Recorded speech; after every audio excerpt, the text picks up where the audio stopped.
और वैसे देखा जाए तो देखो, अगर हम ग्रंथों में पढ़ेंगे तो मंत्रों को शापित किया हुआ था। मैनिफेस्टेशन में क्या करना है आपको, थोड़ा सा हम ध्यान लगा सकते हैं। मैनिफेस्टेशन सुबह उठती हमने 2-4 लाइन से अपने बारे में पॉजिटिव वाइब छोड़ी।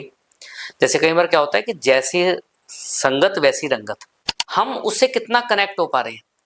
बहुत लोग ऐसे मिले हैं मुझे आज तक जो कहते हैं कि मैं अगर घर के अंदर किसी के जाता हूं तो मुझे दिखती हैं चीजें। अब उसको उसकी इंट्यूशन पावर कह लो, या उसको बोलो कि उसके अंदर ऐसी एनर्जीज हैं जो वो चीज उसको पहले बता देते कि यहाँ कुछ ऐसा है। जैसे कोविड के टाइम क्या था कि हवा के अंदर वायरस फैला हुआ है, सबको पता लग गया हवा के अंदर वायरस फैला हुआ है। जिसकी इम्यूनिटी वीक थी उसको कोविड हो गया, जिसको नहीं इम्यूनिटी सही थी जिसकी उसको कुछ नहीं हुआ।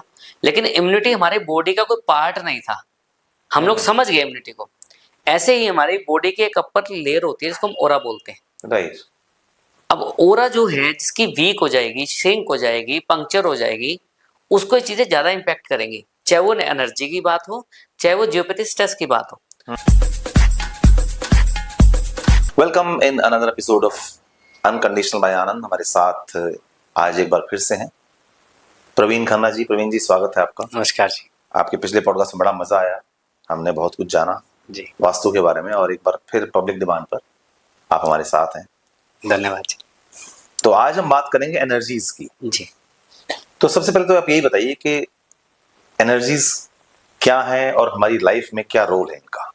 हम जहाँ पर जी रहे हैं, जिस जगह पे हम सांस ले रहे हैं, जो भी हमारे चारों तरफ का वातावरण है जी, वहाँ हम ये कह सकते हैं कि हम चारों तरफ एनर्जी से ही घिरे हुए हैं। वो पॉजिटिव है, नेगेटिव है, न्यूट्रल है, वो एक अलग बात है। एनर्जीज हमारे चारों तरफ हैं। अगर हम पॉपुलेशन की बात करें तो इंडिया की नहीं, पूरे वर्ल्ड की पॉपुलेशन की बात करें तो 850 करोड़ के आसपास पूरे वर्ल्ड की पॉपुलेशन है। राइट। ठीक है। और अगर हम ये देखते हैं कि इनमें से कितने लोगों की अनसर्टेन डेथ हो जाती है बीमारी की वजह से या एक्सीडेंट की वजह से, तो सभी की मुक्ति भी नहीं हो पाती। तो वो एनर्जीज जो हैं, वो एनर्जीज भी हमारे आसपास ट्रेवल करती रहती हैं। अब कई लोग कहते हैं, मिलते हैं हमें, बहुत तरह के लोग मिलते हैं इतने सालों में, तो कहते हैं कि हम इसको मानते नहीं। मैं कहा आप जानते नहीं इसलिए मानते नहीं, जिस दिन जान जाओगे उस दिन मान जाओगे। हम बचपन में पढ़ते थे कि एक मॉलिक्यूल अगर टूट रहा है तो उसमें इलेक्ट्रॉन, प्रोटॉन, न्यूट्रॉन बन रहा है। जी। हमारे बुजुर्गों ने हमें क्या बताया कि एक ब्रह्मा जी हैं, एक विष्णु जी हैं, एक महेश जी हैं। अब इनको आपस में आप देखो कि साइंस कितनी ज्यादा हमारे पूर्वजों को, हमारे जो ऋषि मुनि थे उनको नॉलेज थी, उन्होंने कितने इजी वे में समझा दिया कि ब्रह्मा जी कौन है, क्रिएशन कर रहे हैं। विष्णु जी कौन है, पाल रहे हैं, न्यूट्रल है। और शंकर भगवान कौन है, डिस्ट्रॉयर है। इलेक्ट्रॉन, प्रोटॉन, न्यूट्रॉन सब चीजें वही काम कर रही है। उसके बाद अगर हम बात करते हैं तो ऐसे ही एनर्जीज हैं हमारी लाइफ के अंदर। पॉजिटिव एनर्जीज हैं, नेगेटिव एनर्जीज हैं, न्यूट्रल एनर्जीज हैं। पॉजिटिव एनर्जीज में हमारे पास वो लोग भी हैं, वो हमारे पितर भी हैं जो लोग चले जा चुके हैं, तो उनकी एनर्जीज भी काम करती हैं। वो भी हैं जो देवदूत हैं, उनकी एनर्जी भी काम करती है, जिनको हम एंजल्स बोलते हैं। और अलग अलग तरह की एनर्जीज हैं। और हम कई बार ये देखते हैं किसी पर्सन से हम मिलते हैं तो हमें बड़ा अच्छा लगता है मिलना, और हम कहते हैं कि ये पर्सन तो हमें बार बार मिले, जबकि हमारा उससे कोई रिलेशन नहीं है, हमने 5 मिनट की बात की थी, मन करता है इससे बार बार मिलो। ऐसा होता है ना ऐसा। और कई बार ऐसा होता है कि ये पर्सन भी दोबारा इस आदमी की शक्ल ना देखनी पड़े, जबकि वो आदमी, मतलब हमारा कोई झगड़ा नहीं है उससे, हम उस कोई हमारा कोई बिजनेस का रिलेशन नहीं है, कोई झगड़ा नहीं है, कुछ नहीं है, वो अपना काम कर रहा है, हम अपना कर रहे हैं, लेकिन हम कहते हैं इसकी शक्ल देखना भी पसंद नहीं है। तो वो एनर्जीज की वजह से होता है, उसकी एनर्जी हमारी एनर्जी के साथ अलाइन नहीं हो पा रही, या उसकी एनर्जी ऐसी है जो हमें सूट नहीं कर पा रही। एनर्जीज को इस तरीके से समझे। अब मेरे पास कई बार ऐसा क्वेश्चंस आते हैं कि ये अंधविश्वास नहीं है। हाँ, बेशक, मुझे ऐसा हो सकता है आप अभी पूछते, मैंने बोल दिया कि अंधविश्वास तो नहीं है। ठीक है, हम लोग कहते हैं कि हमारे यहाँ इंडिया की बात करें तो पढ़े लिखे लोगों की आबादी काफी कम है, गांव में लोग रहते हैं, कम पढ़े लिखे लोग हैं। लेकिन अगर हम लंदन की बात करें, आजकल बच्चे जो है ना, एक उनके लिए नया भगवान पैदा हो गया कुछ सालों से कि गूगल भगवान, जो कुछ भी चाहिए गूगल से पूछ लो, उसकी बात को ऑथेंटिकेट करते हैं कि ये यहाँ पर तो रबर स्टैंप लग गई और पक्का काम हो गया, खुद के अलावा सब कुछ मिलता है। हाँ, ये गूगल जो है, गूगल हम अपने आप को नहीं ढूंढ सकते और सबको ढूंढ सकते हैं। खुद के अलावा सब कुछ मिलता है, सब कुछ मिलता है। अपने इनर को नहीं ढूंढ पाते, बाकी तो सबको ढूंढ पाते हैं।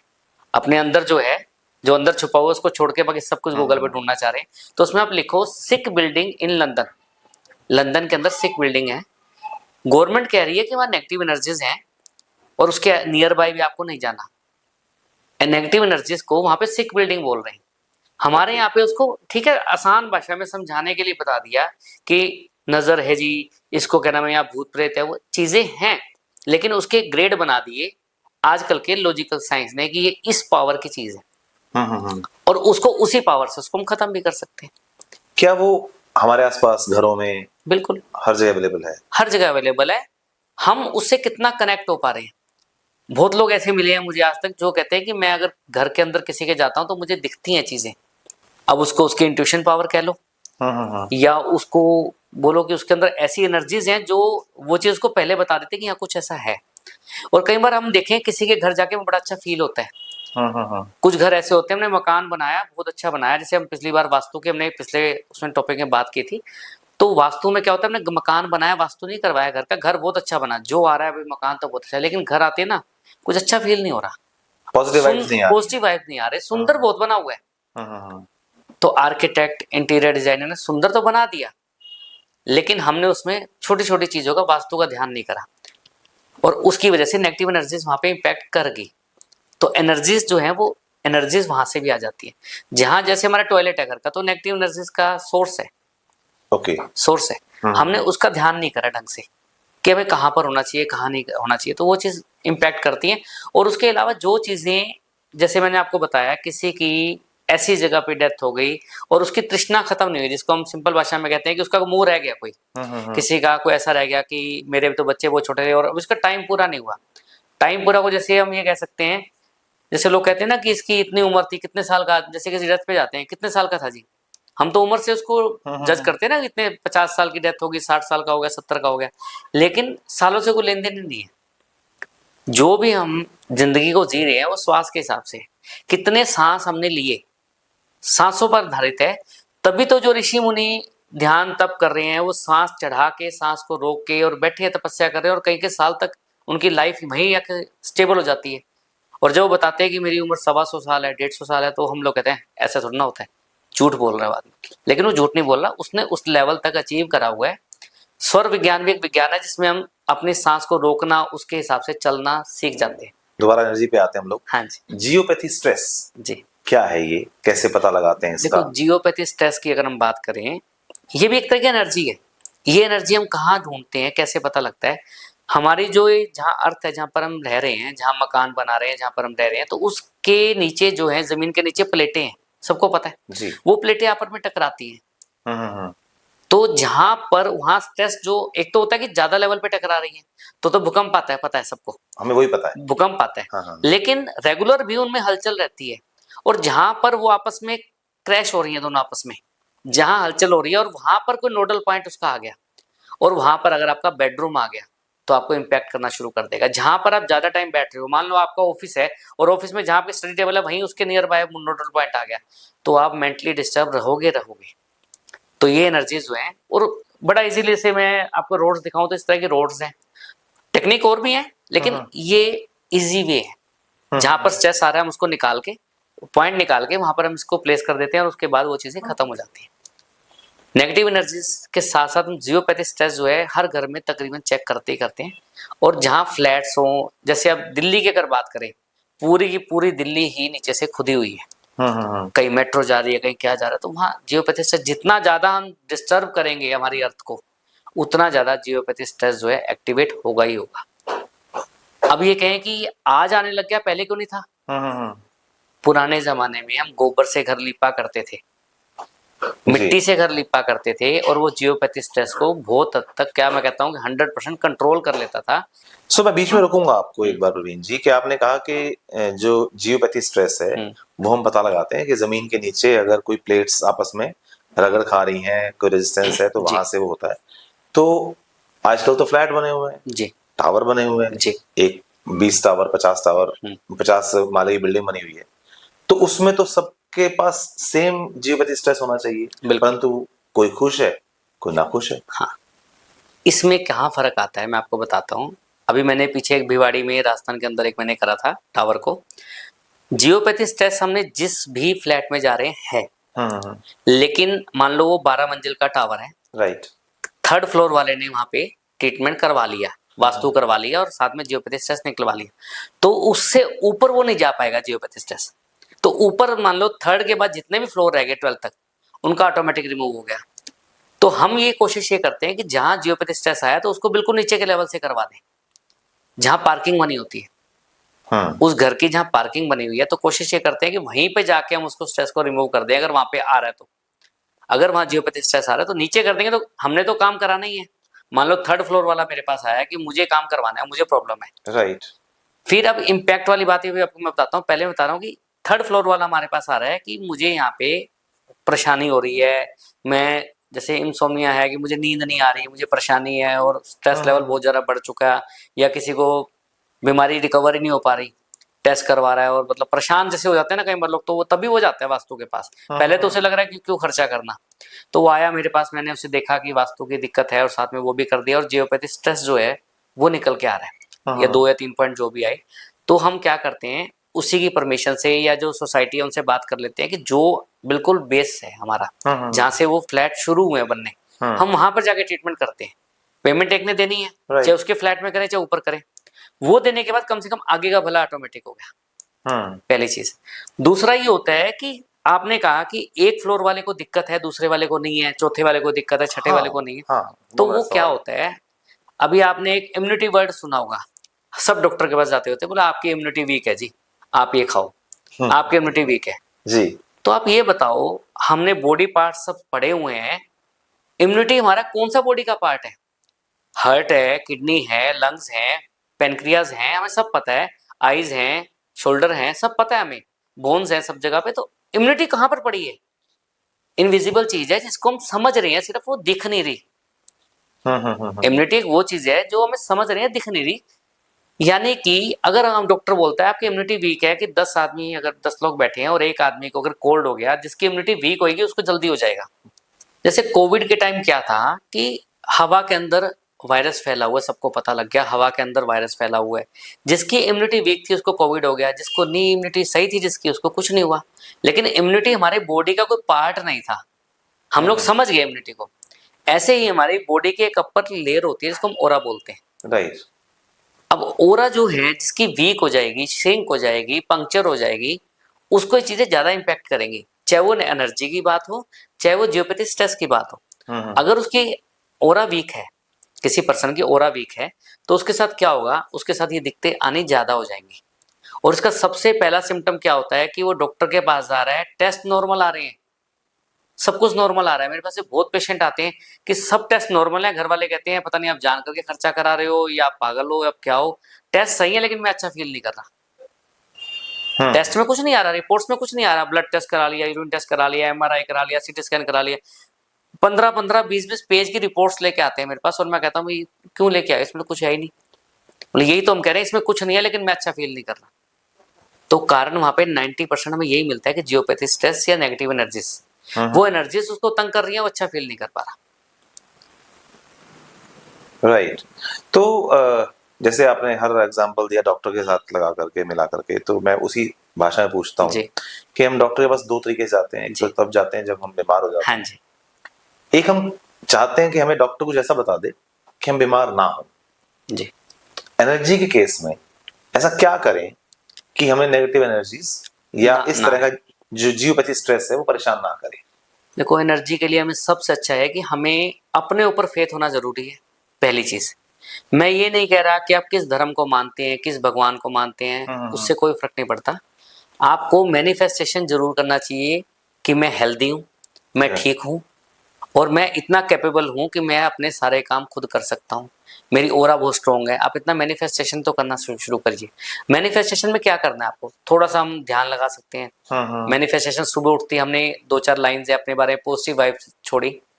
जैसे कई बार क्या होता है कि जैसी संगत वैसी रंगत, हम अपने आप को अगर अच्छा महसूस करने की कोशिश करेंगे तो हम अच्छे हो जाएंगे। हम बुरे लोगों के साथ रहेंगे तो बुरा होना शुरू हो जाता है। हम वो सारी गंदी आदतें फटाफट सीख जाते हैं जो बुरे लोगों के साथ होती हैं। राइट। तो ऐसे ही हमारे साथ, हमारे पास एनर्जी की बात ये होती है कि जब हम पॉजिटिव लोगों के साथ रहेंगे तो हम अपने आप पॉजिटिव होंगे। हम मोटिवेशनल थॉट देख रहे हैं, हम अपने अंदर देखो, थॉट मोटिवेशनल स्पीकर बहुत ज्यादा है, एक बार तो हम सारे वहां मोटिवेट हो जाते हैं, आप गए आधे घंटे के सेशन के अंदर, बस आज तो मैं पूरा हिमालय का हिला दूंगा पूरा, जी। खूब पावर आ गई। लेकिन घर आके फिर वैसा, क्योंकि हमने सिर्फ उसकी बात सुनी है, अप्लाई नहीं करी। हमें अपने ऊपर अप्लाई करना चाहिए। थोड़ा टाइम मेडिटेशन को दो। आपके घर में वास्तु दोष है, मानते हैं, आपके घर में जियोपैथी स्ट्रेस है, ये भी हो सकता है, लेकिन वो आपको तब तक ज्यादा बड़े लेवल पे इम्पैक्ट नहीं कर सकता जब तक आप खुद स्ट्रांग हो। आपकी ओरा स्ट्रांग है, आपकी इम्यूनिटी स्ट्रांग होनी इम्यूनिटी चाहिए। स्ट्रांग होगी, डॉक्टर के हिसाब से इम्यूनिटी स्ट्रांग होगी तो आप जल्दी से बीमार नहीं हो सकते। कितना ही आपका वायरस फैला हो आसपास, कोई फर्क नहीं पड़ता आपको। चाहे डेंगू का सीजन चल रहा हो, कितने मच्छर काट रहे हो, आपको फर्क नहीं पड़ेगा, आपकी इम्यूनिटी स्ट्रांग है। अगर आपकी ओरा स्ट्रांग है तो आपको नेगेटिव एनर्जीज कुछ भी नहीं कहेंगी, क्योंकि वो आपके पास ही नहीं आ पाएंगे ना। ऑरा स्ट्रांग करने के लिए Aura कौन-कौन से ऐसे स्टेप्स हैं जो ओरा स्ट्रांग करने के ले लिए देखिए सकते कई हैं? चीजें हैं। देखिए, एक तो मैंने आपको पहला बताया मैनिफेस्टेशन, राइट। दूसरा है कि हम थोड़ा सा ध्यान की तरफ जाएं, और कुछ हमने प्रोडक्ट बना रखे हैं। जैसे मैं आपको एक दिखा पाऊं तो ये एक स्प्रे है, ये स्प्रे है इंस्टेंट नेगेटिविटी को रिमूव कर देता है ये स्प्रे। ओके। ये इतना पावरफुल स्प्रे है कि हजारों की तादाद में अब तक हमने लोगों को दिया, और इतना पावरफुल है कि जब हम इस पे काम करते हैं ना तो उसके अंदर चेंजेस ऐसे आते हैं विद इन सेकेंड्स। किसी की अगर हम एनर्जी को मेजर कर रहे हैं स्कैनर के थ्रू तो ये दिख रहा है कि 30% 40% एनर्जी आ रही है, और नेगेटिव एनर्जी उसको मान लो नजर या कोई और दोष उसको हमें उसमें आ रहा है, समझ में आ रहा है कि ये दिक्कत है, और ये स्प्रे करने का विद इन सेकेंड्स उसके अंदर चेंजेस आने शुरू हो जाते हैं। उसके अलावा हम उसको साल्ट बात बोलते हैं। एक इजीली मैं आपको रेमेडी चलो बता ही देते हैं, आपने पूछा तो ओरा को स्ट्रॉन्ग करने के लिए हमें महीने में ज्यादा नहीं, कम से कम 2 से 3 बार, एक अमावस वाले दिन और एक 2 बार कम से कम और बार हमें साल्ट बात करना चाहिए। साल्ट बात कैसे होता है कि आपने जो रूटीन में आप जैसे पानी से नहा रहे हैं, साबुन लगा रहे हैं, जो कुछ कर रहे हैं वैसे एज इट इज कीजिए। उसके बाद पानी के अंदर आप थोड़ा नमक डालिए, नमक सेंधा डाल सकते हैं, जो आप यूज कर रहे हैं उसके लिए भी कुछ वो ज्यादा मैटर नहीं करता। साल्ट मतलब साल्ट, सॉल्ट, सिंपल सॉल्ट। हाँ, वो आपने डाल दिया उसमें। वो इतना मत डालिए कि आप बिल्कुल चुटकी से डालिए, ऐसा नहीं। उसमें ठीक है जितना आपकी मुट्ठी में आता है 4-5 चम्मच जितना, उतना आप डाल दीजिए, उसको मिक्स कीजिए। उसको उससे आपको बात करना है, और सर गीला होना जरूरी है। जो हमारा ये चोटी का पॉइंट होता है जी, आप देखो ना, हिंदू धर्म में पहले चोटी बनाया करते हैं, लड़कियों की भी चोटी यही बनती है। तो चोटी का बड़ा महत्व है कि हमें यहाँ से सर को गीला करना है। सर गीला करेंगे, उसके बाद हमें सिंपल पानी से नहीं नहाना। विद इन 3 डेज आप देखो, कभी भी किसी के साथ कोई दिक्कत आ रही है, मैं आपको बड़ा एक इजी सा उपाय बता रहा हूँ, 60 बार कीजिए। और उसके बाद आप क्या नाम है, जिस भी भगवान को मानते हैं उसका 5 मिनट के लिए उसका कुछ जाप करना चाहते हैं करिए, नहीं करना चाहते हैं बिल्कुल आंख बंद करके ना मेडिटेशन के थ्रू आप अगर ओम बोलना चाहें ओम बोलिए। आप कोई भी अगर साउंड लगाना चाहें वो, नहीं तो आप यूट्यूब वगैरह पे आपको बहुत मिल जाएंगे मेडिटेशन की वीडियो। आपको साउंड लगानी है सिर्फ, आप मत लगाइए कोई मंत्र अगर नहीं लगाना चाहते। देखिए क्योंकि इसमें कई बार कोई बात आती है कि हम हिंदू धर्म को प्रमोट करें, ठीक है हम हिंदू है तो हिंदू धर्म को प्रमोट करेंगे, लेकिन इसमें ये किसी भी धर्म से रिलेशन नहीं है इसका, नेगेटिव एनर्जीज का किसी को भी इम्पैक्ट करते हैं। मेरे पास क्रिश्चियन भी आते हैं, मेरे पास सिख भी आते हैं, मेरे सब तरह के लोग आते हैं, और सबका ट्रीटमेंट का तरीका हम ये बताते हैं कि आप मेडिटेशन करो, आप किसी भी साउंड को लगा लो, लाइट से म्यूजिक लगा के सिर्फ जो चीजें विचार हमारे मन में आ रहे हैं उसको आने दे, रोकना नहीं है किसी चीज को। मेडिटेशन में कई लोग कहते हैं कि आप ये ध्यान करो वो ध्यान करो, ध्यान नहीं करना, सिर्फ आंख बंद करके बैठना है। जो चीजें आपके पास आ रही हैं आने दो, हल्के हल्के हल्के हल्के 2 दिन में 4 दिन में वो चीजें ऑटोमेटिक रिमूव होने शुरू हो जाएंगे आपके पास। जो थॉट्स आ रहे हैं ना उनको आने दो, ठीक है ओके। उस पर कोई आप उसके से बोलते हैं प्रतिक्रिया मत करो उसके ऊपर। अच्छा थॉट आया गुड, बुरा आया गुड, आपको कुछ उस पर रिएक्शन नहीं करना। आपको आपने बैठ गए आंख बंद कर लिया, जैसे पोजीशन में बैठ सकते हैं सुखासन में बैठिए, जरूरी नहीं होता कि चौकड़ी लगा के और आपको ऐसे करके बैठना है, जैसे आपको इजी लगता है वैसे बैठिए। बैक सपोर्ट रखिए थोड़ी सी, जैसे मैं बैठा हूं तो पीछे सोफा है आप कहीं पर बैठ सकते हैं। हाँ अर्थ की टचिंग नहीं होनी चाहिए, ताकि एनर्जी जो है एक बार जो हम एनर्जी को जनरेट करना चाह रहे हैं ऑरा को बढ़ाना चाह रहे हैं तो अर्थ की टचिंग ना हो, तो वो चीज ना हो। आप किसी भी तरह से ध्यान में 2 मिनट 5 मिनट हल्के हल्के आपका टाइम बढ़ना शुरू हो जाएगा। और आप ये देखोगे कि जब आप 5 मिनट बैठ रहे थे तो आपको बड़ा लगा था कि बहुत ज्यादा टाइम हो गया बैठे बैठे, और जब आप हल्के हल्के प्रैक्टिस में आओगे आप आधे घंटे बाद भी लगेगा कि 2 मिनट ही तो हुए थे, घड़ी देखोगे तो आधा घंटा हो चुका है। आपकी प्रैक्टिस बन जाएगी उसके अंदर, और उससे उसकी आपकी ओरा इतनी ज्यादा स्ट्रांग हो जाएगी कि आपको फर्क ही नहीं पड़ेगा कि सामने क्या हो रहा है। क्या कोई मंत्र चैंटिंग से भी हम इससे बाहर आ बिल्कुल, सकते वैदिक हैं? मंत्र हैं, बहुत सारे वैदिक मंत्र हैं हमारे। और वैसे देखा जाए तो देखो अगर हम ग्रंथों में पढ़ेंगे तो मंत्रों को शापित किया हुआ था। ये एक स्टोरी है कभी, ये इंटरेस्टिंग है, हाँ बताइए कैसे शापित ये एक किया, स्टोरी किसने है। किया? जब ये शिव जी भगवान ने तो मंत्र दिए सबको, मंत्र एक जनरेट होते को मंत्र बनाए गए पहले की मंत्र लोगों के लोक कल्याण के लिए मंत्र बने। हुआ क्या कि लोग कर्म का सिद्धांत भूल के मंत्रों के ऊपर डिपेंड हो गए, मंत्र करा जो चीज चाहिए आ गई। राइट। देखो मंत्र इतने पावरफुल है, आप जो चाहो वो हो सकता है। तो जब ये देखा कि सृष्टिकर्ता ने देखा कि काम तो कोई कर ही नहीं रहा, सब मंत्रों पर आधारित हो गए, कर्म प्रधान चीज हमने बनाई थी और कर्म तो खत्म ही हो गया। आपको पैसा चाहिए, आप काम कर ही नहीं, आप मंत्र करा पैसा आ गया, कुबेराय नमः और बस करा कुबेर, जो भी मतलब मंत्र की बात करें, XYZ कोई भी हो सकता है। और उसके बाद वो क्या करा, मंत्र को कीलित कर दिया, जिसको हम शापित कह देते हैं, कीलित बोल देते हैं, कील कर दिया कि आप किसी गुरु के थ्रू अगर आप उसको ले पाओगे, यानी कि एक चैनल बना दिया। ऐसे नहीं कि कोई भी मंत्र आप कोई भी ले लो, ऐसा नहीं। और जब ये टाइम आया, कुछ टाइम के बाद यूं लगा, देखो अलग अलग संप्रदाय आए। जब नाथ संप्रदाय आया, गोरखनाथ जी का नाम सभी ने सुना हुआ है। गोरखनाथ जी के गुरु थे मच्छिंद्र नाथ जी जी। तो उन्होंने कुछ शाबर मंत्र बनाए कि ठीक है मंत्र को कीलित कर दिया, लेकिन जो हमारे डेली यूज में हमारे साथ जो छोटी मोटी परेशानियां जो दिखते हैं, उसके लिए हम बड़ी बड़ी चीजों को, देखो अगर हमें कहीं यहाँ आस पड़ोस में जाना है तो हम गाड़ी ले जाएंगे, स्कूटर ले जाएंगे, पैदल चले जाएंगे। उसके लिए तो नहीं कि हम हेलीकॉप्टर बुलाएंगे या हम फ्लाइट बुक करेंगे, जाना है 1 किलोमीटर पे। तो इसी तरह से जब उस बड़े मंत्र पे हमें जाना है तो तब जाएंगे ना जब उस लेवल का काम हो। जो हमारे डेली यूज की दिखते हैं उनके लिए हम इतने बड़े बड़े मंत्र को करके, और मतलब एक तरह से हम सृष्टि को डिस्टर्ब भी कर रहे हैं कहीं ना कहीं उस लेवल पे जाके। तो शाबर मंत्र बनाए गए जो बिल्कुल सीधे बिना व्याकरण के थे।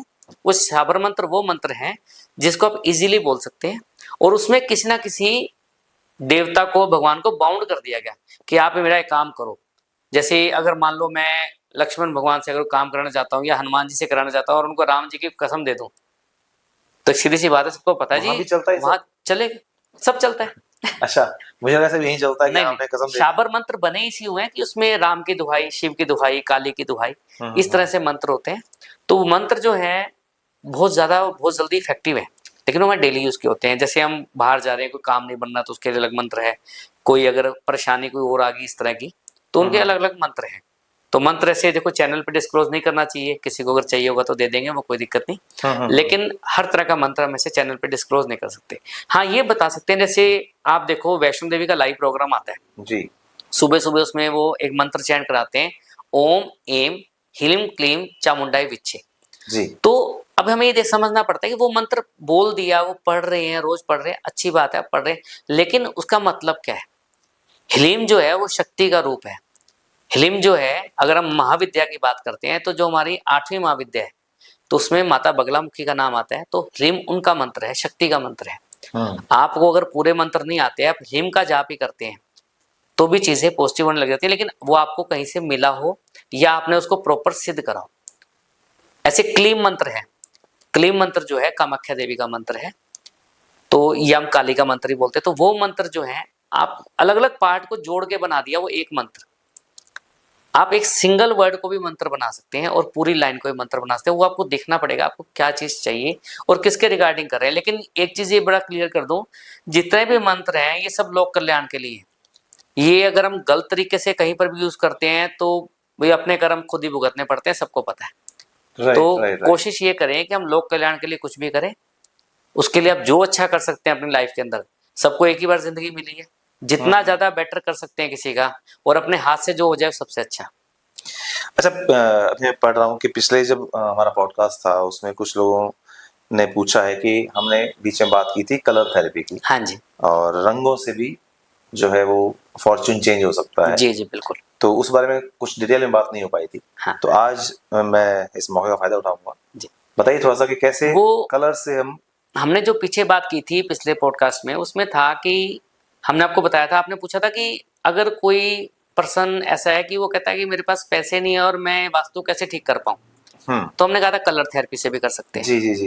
एक बड़ा एलईडी लाइट्स का जिक्र किया, एलईडी लाइट्स के बारे में बात हुई थी। तो होता क्या है कि अब आप देखिए कलर से कैसे इसको हम समझेंगे। अगर हमारा नॉर्थ में दिक्कत आ रही है, नॉर्थ डिस्टर्ब है हमारा, तो नॉर्थ हमारा पानी का है, पानी का जोन है हमारा, वाटर एलिमेंट है। वहां पर अगर हम ब्लू कलर का हमारे वहां पे लाइट लगा देंगे ब्लू कलर की, तो हमारा वो काफी हद तक बैलेंस होना शुरू हो जाएगा। ब्लू कलर की एलईडी लगाई नॉर्थ में, राइट। वैसे तो हम ये बोलते हैं अगर किसी के ज्यादा ही डिस्टर्बेंस है तो हम बोलते हैं सिर्फ ऑफ व्हाइट कलर का पेंट करा दो, सभी कलर हटा दो। ओके। यानी कि एक सर्कल पे अगर आप देखोगे कि आपने सारे रंग लगा दिए और सर्कल को मूव कर दिया, हाँ, तो आपको ऑफ व्हाइट दिखेगा। हाँ। ऑफ व्हाइट करवाना सबसे बेटर रहता है घर के अंदर। हमने सारा घर ऑफ व्हाइट करते हैं। कई बार क्या होता है घर में प्रॉब्लम ज्यादा ही हो रही है, तो हम कहते हैं कलर थेरेपी में छोड़ो, पर सारा घर ऑफ व्हाइट कर दो।